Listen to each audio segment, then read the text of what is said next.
அனைவருக்கும் வணக்கம்.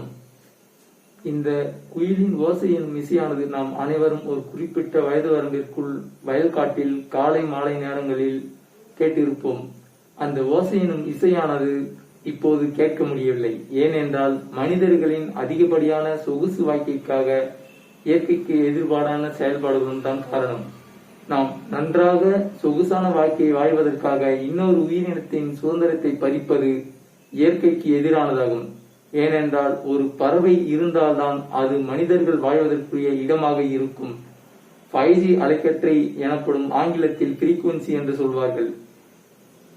இது அதிவேக இன்டர்நெட் வசதி கொண்டதாக இருக்கும். இந்த வசதி வாய்ப்பு எதற்கு? இந்த 5G அலைக்கற்றை அதிவேக இன்டர்நெட்டினால் பறவைகள் இடத்தில் மட்டுமல்ல, மனிதர்களிடத்திலும் இம்யூனிட்டி, கேன்சர் போன்ற நோய்களை ஏற்படுத்தக்கூடியதாக இருக்கும். பல வகையான பறவை இனங்களே இப்பொழுது இல்லாமல் போய்விட்டன.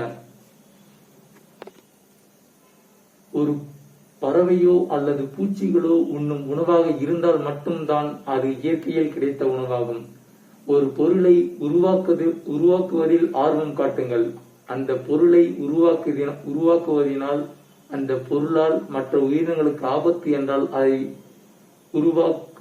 உருவாக்குவதில் ஆர்வம் காட்டாதீர்கள். அது இயற்கைக்கு எதிரானதாகும். உன்னை நீ ஆடம்பர வசதிக்காக மற்ற உயிரினங்களை கொண்டால் நாளைக்கு நீ மட்டும்தான் இருப்பாய். உன்னை சுற்றி ஒரே ஒரு உயிரினம் கூட இருக்காது. போர் தொடுப்பதை விட்டுவிட்டு பல நாட்டு தலைவர்கள் ஒன்று சேர்ந்து ஒரு உலகத்தை உருவாக்குங்கள். இந்த பூமியானது பல உயிர்கள் வாழும் இடமாக இருக்கட்டும். இயற்கையை பாதுகாப்போம். உங்களால் முடிந்தால் ஆதரவற்றவர்கள் பலர் இங்கு இருக்கின்றார்கள். அவர்களுக்கு உதவுங்கள். அது உங்களுக்கு ஒரு மன நிம்மதியை தரும்.